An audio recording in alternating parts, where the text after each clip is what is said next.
Personally po, hindi po ako papayag na maaresto si Senator Marcoleta. At alam ko po na maraming Pilipino, hindi lamang ang iglesia, na ang damdamin ay hindi nila kayang atimin ang ganitong pagbabaliwala ng ating batas, ang ganilang pagpapatupad ng selective justice. Hindi po pwede na yung leader namin na siyang nag-umpisa at nagpapatuloy ng investigasyon laban sa korupsyon, ang tanging nais niya lamang ay malaman ng katotohanan at mapanagot ang lahat ng nagkasala, ay siya pa ang ikukulong. Habang yung mga natagpo ang nagkasala at umamin ay hindi ipapakulong at hindi kakasuhan at ginagawa pang star witness. Yan po ba ang tamang pagpapatupad ng ating batas? Balikwas na ba ang pagpapatupad dito sa bansang Pilipinas? Sa tingin ko po ay oo. At yan po ay sapat na dahilan para ako ay manatili dyan sa Liwasang Bonifacio at hindi ako titigil hanggat hindi sila magbago ng kanilang posisyon patungkol. Po, anong masasabi ninyo na mula doon sa EDSA People Power Monument ngayon nilipat dito sa Liwasang Bonifacio matapos ng kinansilaw, binawi yung permit? Okay lang yan, basta malaya tayo makapagsalita. Ngayon po, pupunta po ako sa Liwasang Bonifacio para ipahayag ang aking suporta para kay Senator Marcoleta dahil hindi pwede na hindi pantay ang kanilang pagpapatupad ng batas. Ayon po sa batas, ang dapat nakukulong ay yung mga nagnanakaw. Si Senator Marcoleta po, hindi po siya yung nagnakaw. Siya yung nakahuli, siya yung nakabuko ng mga nagnakaw. Pero siya po yung gusto nilang ipakulong ngayon. Hindi po pwedeng balikwasin nila ang pagpapatupad ng batas. Opo. Sinabi ni Pangulong Bongbong Marcos Jr. bago po siya umalis papuntang Canada na hindi po siya nag-aalala sa INC na tuwing nagsasagawa po ng rally dahil alam niyang hindi magkakaroon ng gulo. Sa inyong pananaw, paningin na attorney, kung merong iba pang ipinaglalaban o ipapanawagan nga, bukod nga doon sa pagsuporta kay Senator Marcoleta, pinapayagan ho ba ng INC kahit ang ibang grupo ay iba po ang kanilang sinisigaw bukod po doon sa paghahayag ng kanilang suporta kay Senator Marcoleta? Tama po kayo. Ang slogan po ng rally na ito ay We Are One. Hindi ibig sabihin na INC lamang ang kasali. Kasama po lahat. Welcome po ang lahat at welcome po ang lahat ng mensahe dahil iisa lang naman po ang damdamin ng bawat Pilipino at yun ay itigil na ang korupsyon sa ating bansa.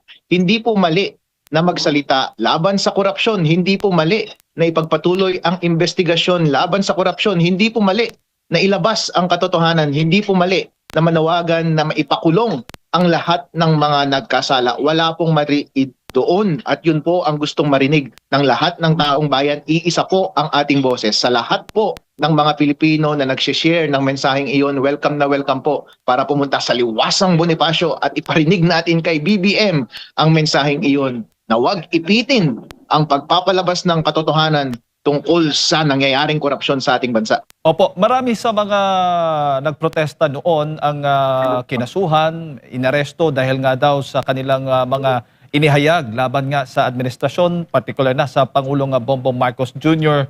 May kasong inciting to sedition, may kasong, may itinuturing sila mga destabilizers din.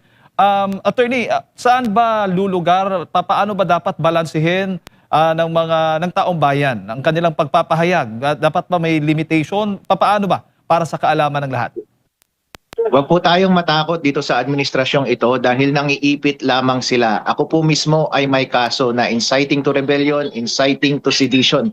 Pero mali po ang kaso na ipinataw nila sa akin, ganoon din sa kaso na ipinataw nila kay Senator Marcoleta, ganoon din kay Leon Lebiste, ganoon din kay Kiko Barsaga. Lahat po ng mga kaso na iyon ay unmeritorious dahil po malinaw ang nasa saligang batas. Malaya po tayong magsalita at i-criticize ang ating gobyerno kapag ninanakaw na nila ang ating pera. Ang limitasyon lang po ng Revised Penal Code pagdating sa inciting ay huwag kang manawagan na saktan natin yung mga tauhan ng gobyerno. Huwag kang manawagan na sabihin mo sa taong bayan na hindi na sila sumunod sa batas. Hindi naman po yun ang pinananawagan namin. Ang pinananawagan namin ay itigil ang korupsyon sa Pilipinas, ipagpatuloy ang investigasyon tungkol sa korupsyon, ipakulong at sampahan ng kaso ang mga natagpuang nagkasala at huwag nating pigilan na ilabas ang katotohanan. Kung ang ibig sabihin yan ay dapat managot sila Zaldico, sila Romualdez, sila BBM, dahil siya naman ang in charge doon sa executive. Sabi nga ni Romualdez, ayun ay consequence ng aming mga pahayag at wala pong illegal doon dahil pwede nating i-criticize ang ating gobyerno kapag hindi tama ang kanilang ginagawa. Kahit nga manawagan tayo na mag-resign si BBM, na nagkamali si Boying Remulla, na nagkamali si John Vic Remulla, na mali ang ginagawa ni Matibag, ay hindi po yun illegal dahil kalayaan po natin na magsalita at lumaban sa korupsyon dito sa ating bansa at huwag nating payagan na magpatuloy sila sa kanilang mga maling gawain. Opo, at hindi naman po ipinagbabawal ng pamunuan ng INC yung mga ganung mga pahayag so far sa inyo pong pakikipag-coordinate doon po sa pamunuan na itong organizers ng rally dyan po sa Liwasang Bonifacio. Wala pong mga ganong pagbabawal. Opo. At attorney, ngayon nga ay nasa ibang bansa si Pangulong Bongbong Marcos Jr. habang itong pagtitipon ay isinasagawa dito sa Liwasang Bonifacio. Ano naman po ang inyong masasabi? Oh well, good luck sir. And keep us safe dito sa aming pagrarally ngayon. Sana po ay gawin ninyo ng maayos ang inyong trabaho. Kung sino po sana ang natagpuan na nagkasala, sila po sana ang makasuhan. Hindi po kami na nagvo-voice out lamang ng aming criticism laban sa iyo. Dahil hindi mo po maitatanggi ang iyong accountability, Mr. BBM, Mr. President. Kayo po ang itinuturo ni Romualdez, kayo po ang tinuturo ni Zaldico, umamin na po yung dalawa. Bakit po lahat kayo ay hindi napapanagot? Bakit po ang inuutos ninyo ay ipakulong pa ang aming pinuno na siyang nangunguna sa investigasyon laban sa korupsyon? Mali po ang inyong ginagawa. But at any rate, sir, pabayaan nyo kaming mag-rally dito. Karapatan po namin yan. Watch na lang po kayo. Opo. Attorney, bago ko lang ipasa kay Partner Admar, may pahayag ang Ombudsman, Boying Remulla, na tuloy ang paghahain po ng kaso laban po kay Senador Marcoleta sa kabilangan nitong mga pagtitipon, mga rallying ginagawa simula pa doon sa EDSA People Power Monument. At sabi pa ng ilan, palpak daw, hindi daw nagtagumpay dahil itutuloy na nga ng Ombudsman itong kaso laban sa Senador.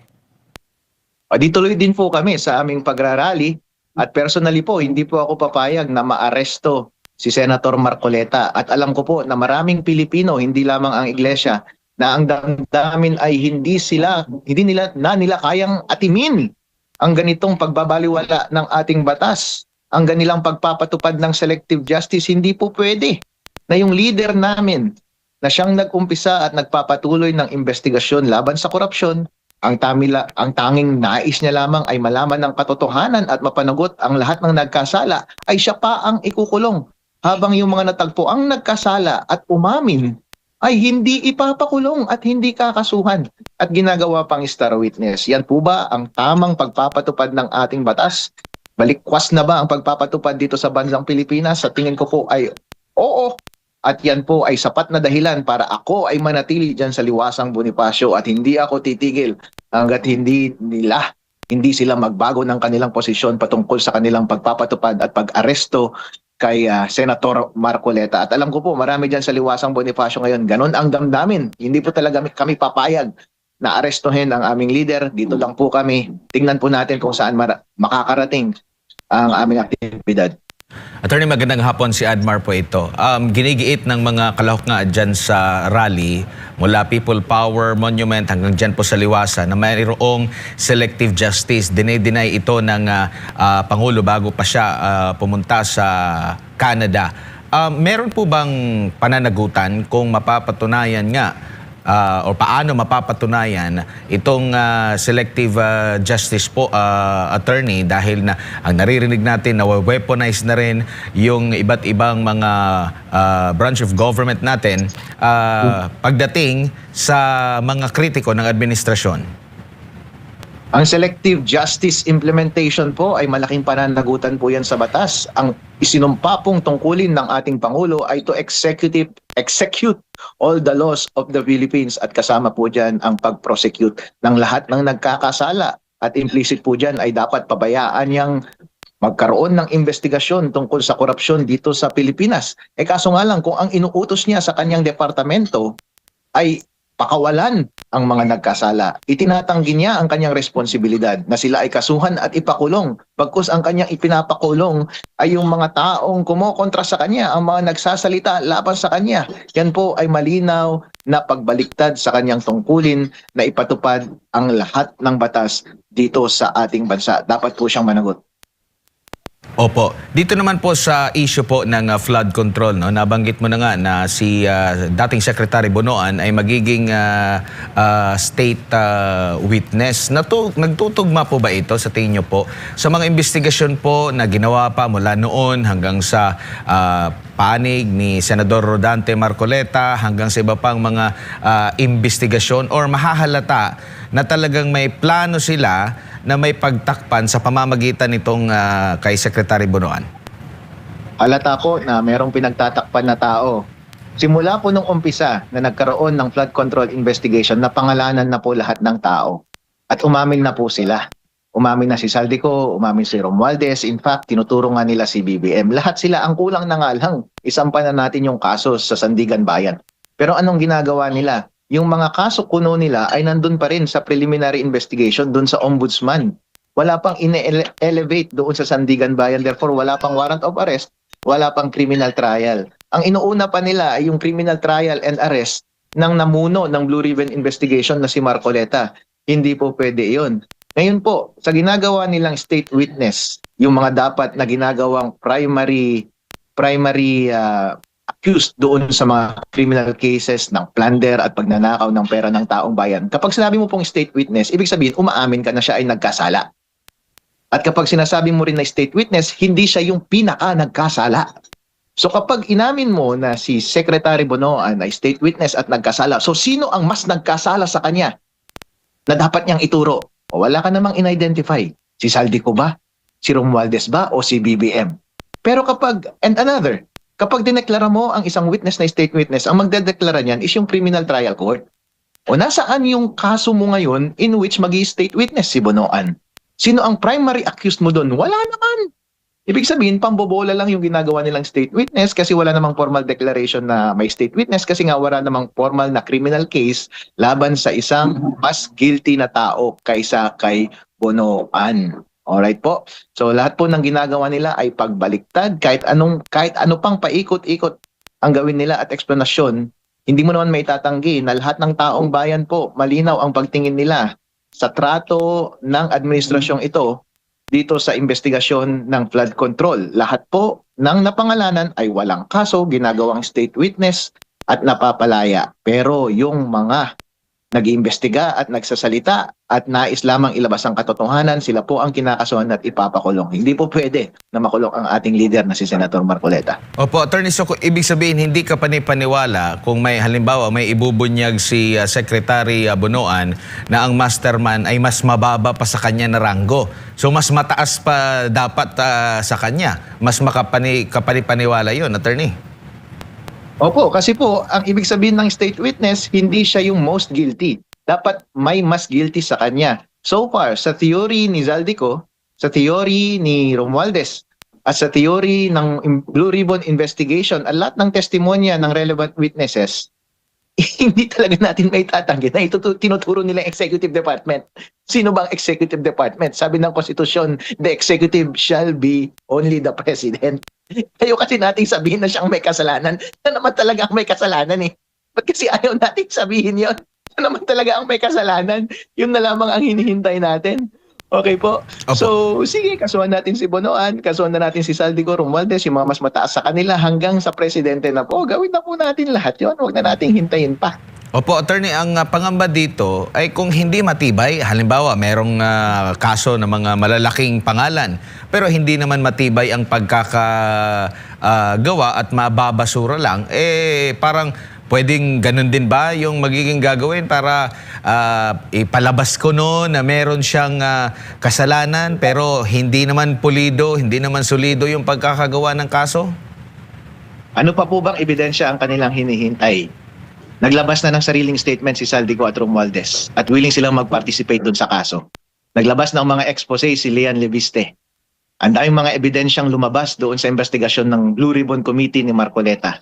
Madaming witness din na lumabas, yung mga bodyguard ni Zaldico na 18 Marines. Ano pa po bang ebidensya ang ating hinihintay?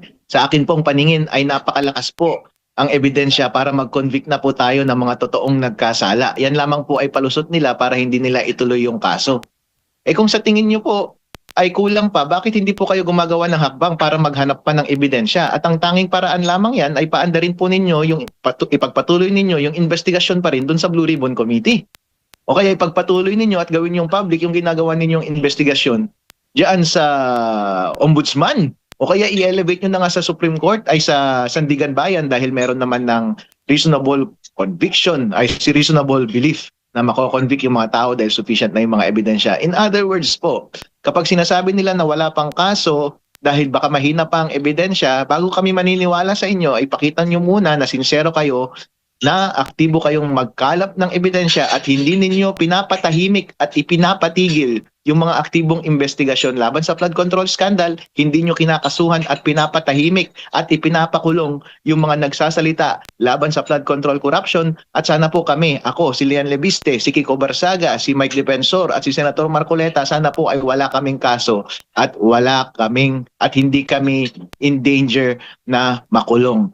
Mas lalo po silang busy na magpakulong at magkaso sa kanilang kalaban kaysa buuin yung kaso, Garod, para mabuo nila yung case doon sa flood control scandal na mga nagkasala. Hindi po kapani-paniwala yun.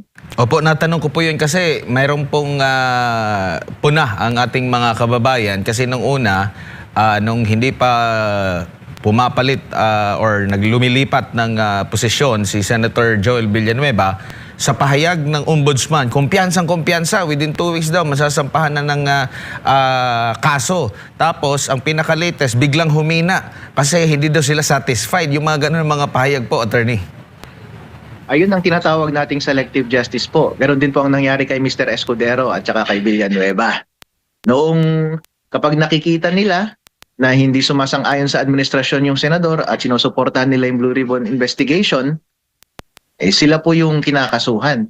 Pero para ipitin sila, tatakutin sila ng kaso at ang bargaining chip nila ay hindi na namin kayo kakasuhan basta bumaliktad lang kayo at huwag kayong pumayag na ipagpatuloy yung Blue Ribbon investigation laban dito sa korupsyon. Malinaw po na ganun ang nangyari. Yan po talaga ay selective justice. Kung sino yung dinedeklara nila na may kasalanan dati, biglang babaliktad, hindi na daw aarestuhin. Sila yung malaya ngayon. Chill na chill ang buhay. Tapos yung nanguna ng investigasyon para utang na loob natin sa kanya. Sa matter of fact, ang lahat ng alam natin ngayon dito tungkol sa flood control scandal, kung hindi dahil sa kanya, hindi natin alam yung ganitong kalawak na pagnanakaw sa ating gobyerno. Siya pang ipapakulong natin. As a matter of fact, utang na loob ko po sa kanya ang aking pagkakaalam tungkol sa korupsyon, utang na loob ng Pilipino sa kanya na nailabas ang katotohanan tungkol sa flood control scandal at korupsyon sa Pilipinas. Kaya bilang sukli po, ay dapat natin siyang suportahan at huwag tayong pumayag na siya pa ang makulong. Opo, sa development na ito, may silbi pa ba o pwede pa ang muling pagbubukas ng investigasyon? Kasi si Congressman Leandro Leviste nanawagan na ulit sa Kongreso na magbukas muli ang investigasyon sa flood control. Tingin nyo dito sa Senado, pwede pa ito or magiging malamya dahil sa mga pahayag na rin ng mga ngayon ay majority po, Attorney? Maging malamya po yan sa Senado dahil po malalaman natin noong kampi nila ang administrasyon sa Senado, sa leadership ni Senator Ping Lacson, ilang buwan po na walang nangyari sa Blue Ribbon investigation. Napakababaw ng investigasyon. Noong sa maikling panahon na nag-step in sila Marcoleta at Cayetano, ang daming lumabas na expose. Kaya pilit nila at minamadali nilang sila ay matanggal at bawin ulit yung majority mula sa kanila. Ngayon pong nasa kanila na yung majority, bakit naging malamig ulit yung investigasyon tungkol sa flood control scandal? Ngayon po, nakikita natin na wala tayong pag-asa na dyan sa Senado at malamang wala rin tayong pag-asa doon sa House of Representatives dahil marami sa kanilang nabayaran at sa kada boto at proposisyon na ipagpatuloy at buksan ng investigasyon laban sa korupsyon ay parating na napipigilan yung mga ganong motion. Kung wala po tayong relief na makukuha sa ating legislature na siya dapat nagbabantay sa ating executive, saan po dapat tayo pupunta? Kaya yan po ang ginagawa ng mga mamamayang Pilipino ngayon. nagpapahayag ng kanilang damdamin sa open streets dyan sa ating mga dyan sa Liwasang Bonifacio para iparinig sa ating executive department na hindi na po tama ang ginagawa ninyong pagtatakip sa katotohanan, sa pag-uusig sa mga nagsasabi at nag-iimbestiga ng katotohanan at sa pananatiling paglaya ng mga nagkasala sa ating batas. Opo. Attorney, si Jade po ulit ito. Hindi ho ba makakaapekto ang mga ganitong pagtitipon sa impeachment trial ni Vice President Sara Duterte?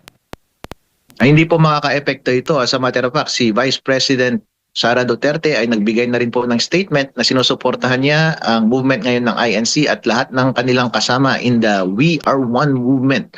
At gusto po nila na marinig po ang boses ng taong bayan. Maganda po na nagkakaisa tayo laban sa korupsyon. Dahil po ang korupsyon ang siyang sumisira ng ating bansa.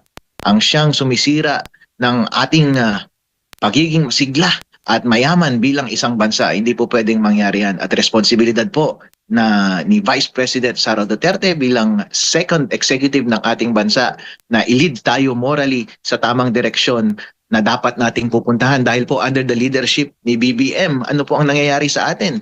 Imbes na paunlarin niya ang ating bansa, imbes na mag-focus siya sa ating ekonomiya, bagsak na bagsak po ang ating ekonomiya, nagfo-focus po ang kanyang buong administrasyon na i-persecute lahat ng kumokontra sa kanya, lahat ng kumokontra doon sa flood control projects.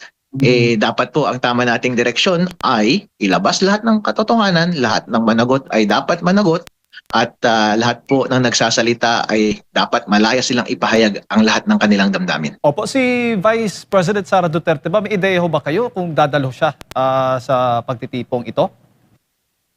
Mukhang dadalo po. Hintayin lang natin yung peak. Siyempre, dahil po kailangan nating mag-save ng energy. Nakikita po natin na maraming araw po ang ganitong pagpapahayag, ang ganitong rally.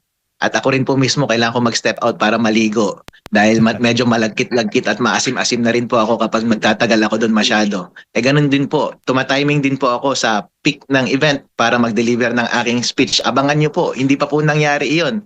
Marami pa pong araw na darating at hindi po kami aalis sa lugar na iyon.